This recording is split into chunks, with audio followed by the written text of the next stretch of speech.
Ciao a tutti e benvenuti sul circuito di Losail in Qatar, dove tradizionalmente si apre il mondiale MotoGP e si chiude il mondiale Superbike, dove siamo qua con Honda che ci ha invitato a provare la nuova Honda CBR 1000 RRR. La tecnologia viene sempre in aiuto, perché da solo non ce l'avrei mai fatta, lo so che lo sapete. L'emozione è tanta, perché quando si muove Honda con prodotti del genere, con moto del genere, fa sempre paura e quindi la curiosità è ancora più alta e non vedo l'ora di entrare in pista. Come al solito prima ve la racconto, vi faccio vedere come è fatto, vi faccio vedere tutti i meravigliosi dettagli di questa super sportiva della casa di Tokyo e poi dopo entriamo dentro in pista e sentiamo come canta sui lunghissimi rettilinei di Doha. Andiamo! Ok, la gag ve l'aspettavate probabilmente, quindi ci siamo tolti il dente della pronuncia e adesso veniamo a parlare di lei, della moto, della regina di quest'anno, perché è indubbio che quando Honda fa una moto del genere sta facendo veramente sul serio e fa paura.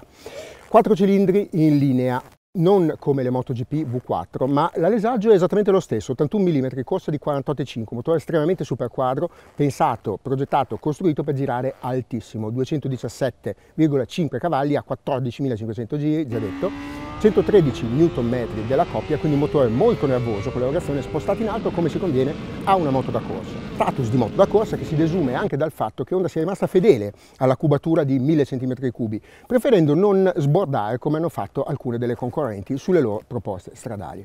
Quindi che cosa succede? Un motore nato, pensato, costruito con materiali raffinatissimi, tantissimi brevetti applicati sulle leghe proprietarie di Honda, scelte per tantissime cose. Beh, pensate alle bronzine sui piedini in lega di rame berillio, ma sono tanti i materiali utilizzati. C'è un trattamento di LC per l'asse a camme, quindi tutto quello che si poteva pensare per ottimizzare le prestazioni di questo motore, le scorrevolezze, ridurre gli attriti interni, la stessa catena cinematica della distribuzione, un misto ingranaggi catena, è pensata soltanto per offrire meglio agli alti regimi. Quindi qua si fa veramente sul serio, la mano dell'HRC stavolta si sente davvero. E si capisce davvero anche nel processo costruttivo, perché pensate, il telaio è naturalmente tutto nuovo perché il motore cambia completamente nelle dimensioni, le teste sono completamente nuove, il basamento è assolutamente tutto nuovo. Il telaio addirittura viene realizzato, costruito, saldato insieme nei pezzi che lo compongono, ma gli attacchi motore vengono imbulonati direttamente sul motore e vengono saldati solo nel momento in cui il telaio e il motore vengono accoppiati per garantire la massima precisione. Una cosa che non si fa neanche quando si prepara una superstock, è riservata ai prototipi da corsa.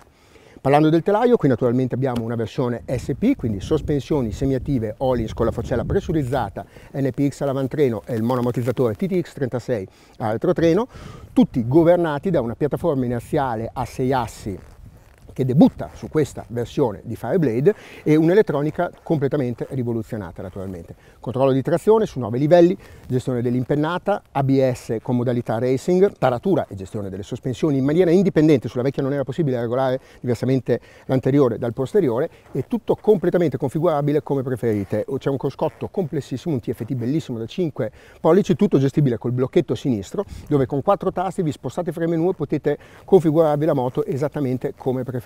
Potete addirittura avere, invece che i soliti le tre modalità Rain, Road Race, potete avere 3 race con 3 configurazioni diverse, potete cambiare tutto anche in movimento e le sospensioni naturalmente vanno dietro a quello che è il comportamento della moto, quello che chiedete in termini di risposta dell'acceleratore, assetto della moto, staccata, percorrenza di curve e tutto quanto, perché naturalmente qui, come su tutte le Öhlins Smart EC 2.0, troviamo l'interfaccia OBTI, quindi Objective Based. Voi scegliete che cosa deve fare la moto, darvi più sostegno in frenata, più sostegno in accelerazione, più sostegno a centro curva e lei adatta la taratura delle sospensioni di conseguenza.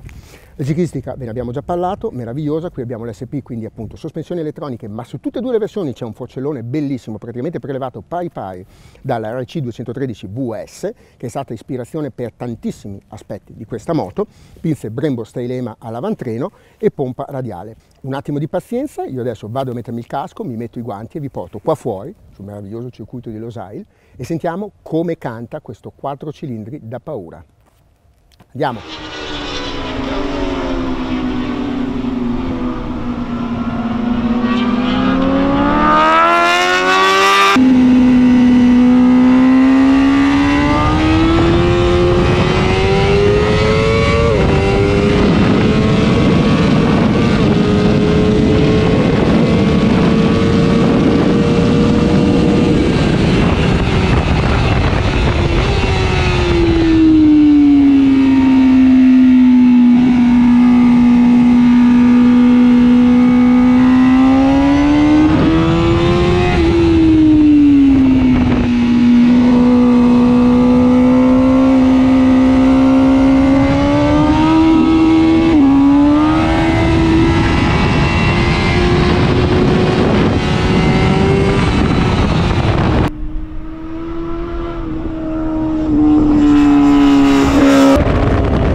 Perfetto, mi vedete un pochino svaccato perché dopo 4 turni sotto il sole del Qatar non vi racconto delle palle, sono ridotto uno straccio. Però posso dirvi che questa CBR, questa nuova CBR, ve lo dico, va bene, RRR, Fireblade, affatica anche poco per essere una 1000, è talmente precisa, talmente dolce nelle sue reazioni che su una pista come questa, senza troppi saliscendi, con qualche staccata impegnativa ma molto da ritmo, ci si stanca anche relativamente poco, però andiamo con ordine. Non vi voglio raccontare delle stupidaggini. Se 2 anni fa mi avessero detto che Honda avrebbe fatto una moto del genere, forse avrei alzato un sopracciglio e non so se ci avrei creduto, perché una Fireblade come questa non è mai esistita. Bisogna davvero tornare tanto indietro nel tempo, come sensazioni di guida, come feeling, come cattiveria, sportività, precisione e, chiamiamola così, affilatezza della lama della Fireblade. Bisogna tornare veramente tanto indietro, bisogna arrivare alle VTR SP se non alle RC30 RC45. La posizione in sella è molto caricata, davanti è bella alta di sella e le pedane sono molto vicine al corpo, un pelino avanzate per uno alto come me. Se siete un po' più bassi o magari vi piace comunque una posizione un po' più stradale, vanno bene. Io le avrei arretrate di qualche millimetro. Comunque una posizione che garantisce un ottimo controllo, non fosse che quando spalancate il gas e siete in coppia si scivola inevitabilmente all'indietro perché la spinta di questo motore è qualcosa che non ci si crede. Parliamo del motore, sgombriamo subito il campo da quello che gli inglesi chiamano l'elefante nella stanza.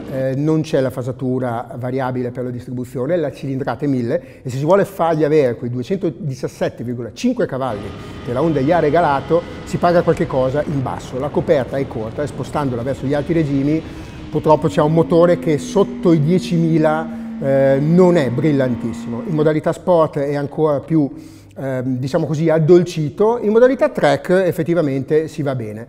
Mettiamola così, si cominciano a usare le marce molto basse. Se non vi piace usare la prima, imparate a usarla perché questa Fireblade in quarta fa i 300 all'ora, la quinta e la sesta sono praticamente utilizzabili, la portata è lunghissima. È il male di cambiare una corona, scusatemi, o un pignone e il problema si risolve perché la spaziatura è perfetta, ma la portatura per questioni omologative naturalmente è veramente molto lunga. Detto questo, un motore che dai 10 ai 14,5 urla da fare paura. Avete sentito dall'onboard quanto ringhia questo 4 cilindri e che razza di spinta abbia. L'elettronica funziona benissimo perché l'antiimpennata se ne percepisce l'intervento soltanto quando vi stareste per mettere nei guai. E il traction control l'ho visto con la coda dell'occhio perché si illuminava la spia sul cruscotto, ma l'intervento si percepisce appena anche lì quando vi state per mettere nei guai. Quindi l'elettronica è un passo avanti veramente clamoroso rispetto alla vecchia Fireblade.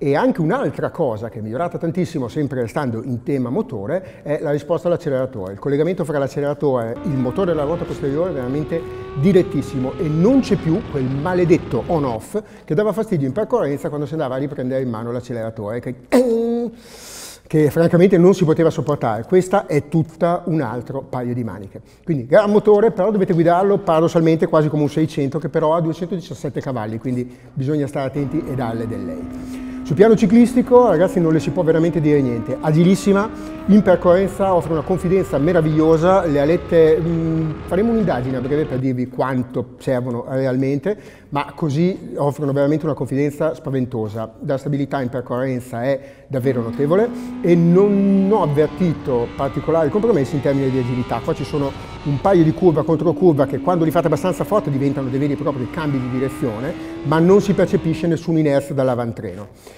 Spettacolari le sospensioni Öhlins, le ho provate sia in modalità meccanica che in modalità semiattiva. Sinceramente, se non siete piloti, la modalità semiattiva è quella che funziona meglio, perché vi basta identificare qual è il vostro problema e lo risolvete in un attimo. Io per esempio avevo qualche problema di pompaggio in accelerazione sul lungo sinistra in percorrenza qua e sui cambi di direzione fatti col gas in mano. È bastato semplicemente dirgli che volevo un po' più di sostegno da retrotreno e con soli 2 scatti della regolazione la moto è cambiata da così a così.